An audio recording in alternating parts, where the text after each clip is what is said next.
Halo semuanya, perkenalkan nama saya Yunita Paranginaning dengan NIM 2232411001. Saya merupakan mahasiswa dari kelas PBSI Reguler F 2023. Video ini saya buat untuk memenuhi tugas ujian tengah semester pada mata kuliah statistik yang diampu oleh Ibu dosen Prihatin Sagala SPD MSI. Nah, dalam video ini saya akan menjelaskan mengenai analisis komparasi menggunakan SPSS. Sebelum kita melanjut kepada tutorialnya, sebelum itu kita harus tahu dulu apa itu yang dimaksud dengan analisis komparasi. Jadi, analisis komparasi merupakan teknik analisis statistik yang bertujuan untuk mengetahui apakah terdapat perbedaan yang signifikan antara dua atau lebih dari kelompok data.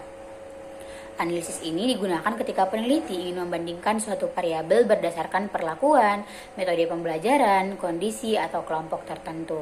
Dengan kata lain, analisis komparasi membantu peneliti melihat apakah perbedaan yang terjadi antara kelompok benar-benar disebabkan oleh perlakuan yang diberikan atau hanya secara kebetulan. Jadi, teknik analisis komparatif yang digunakan di sini yaitu uji independent sample test. Jadi tes itu adalah alat uji statistik yang digunakan untuk menguji hipotesis komparatif dua sampel bila datanya berada pada skala interval atau rasio. Uji independent sample t-test ini digunakan untuk mengetahui apakah terdapat perbedaan data rata dua sampel yang tidak berpasangan. Artinya data kelompok yang satu tidak bergantung dengan data kelompok yang lain. Serta data yang berasal dari sampel yang berbeda digunakan untuk data terdistribusi normal atau home games. Kemudian teman-teman sekalian, dasar pengambilan keputusan dari analisis komparasi ini yaitu nilai signifikan total kurang dari 0,05. Maka terdapat perbedaan yang signifikan antara satu sampel dengan sampel lainnya. Kedua, jika nilai signifikan totalnya lebih dari 0,05, maka tidak terdapat perbedaan yang signifikan antara satu sampel dengan sampel lainnya. Jadi untuk membuktikan hal ini, mari kita langsung saja kepada tutorial penggunaan SPSS-nya. Baik teman-teman, ini merupakan tampilan awal dari SPSS-nya. Pertama sekali tekan view, lalu pergi ke kolom name. Di kolom pertama isi nilai, lalu kelas di kolom berikutnya. Nah, di kolom desimal kita ubah menjadi 0.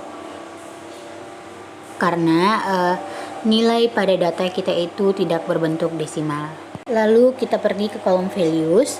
Untuk bagian di kolom nilai itu tidak perlu kita rubah. Yang akan kita rubah yaitu di bagian kolom kelasnya. Nah, di kolom value ini kita ubah menjadi 1. Lalu di label ini kita ubah menjadi expository. Lalu selanjutnya kita add. Lalu di value lagi kita ubah menjadi 2 dan di label kita ubah menjadi PBL. Kita add lagi, PBL. Lalu kita tekan OK. Selanjutnya kita tekan data view. Di sini saya buka Excel, di mana sebelumnya saya sudah membuat dua data di Excel, yaitu pada dua kelas. Yang kelas pertama menggunakan metode expository, lalu kelas 2 menggunakan metode PBL. Lalu saya copy ke dalam kolom nilai di SPSS. Nah, ini adalah data nilai dari kelas yang menggunakan metode expository. Nah, teman-teman, untuk nilai pada kelas yang menggunakan metode PBL, langsung saja kita salin, lalu kita copy, lalu kita tempelkan di bawah kelas, di bawah hasil nilai kelas yang menggunakan metode expository. Nah, jadi sudah tersambung. Yang di atas adalah nilai dari kelas yang menggunakan metode expository dan yang di bawahnya dengan metode PBL.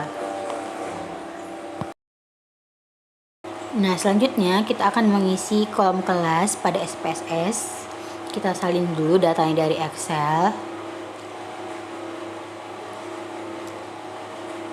Lalu tempelkan pada SPSS di bagian kelas.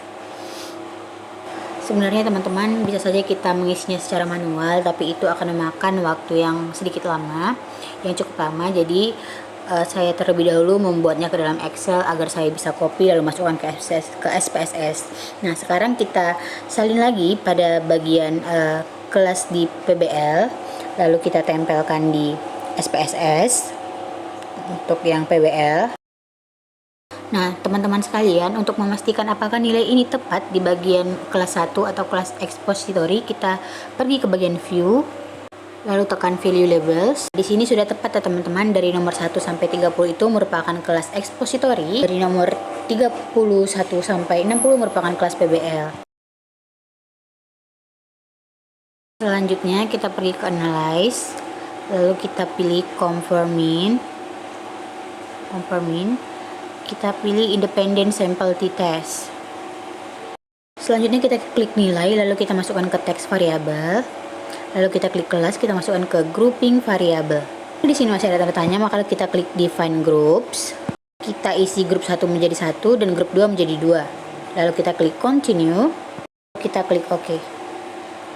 Nah, di sini sudah dapat teman-teman, sudah dapat data dari perbandingan kelas yang menggunakan metode expository dan juga metode PBL.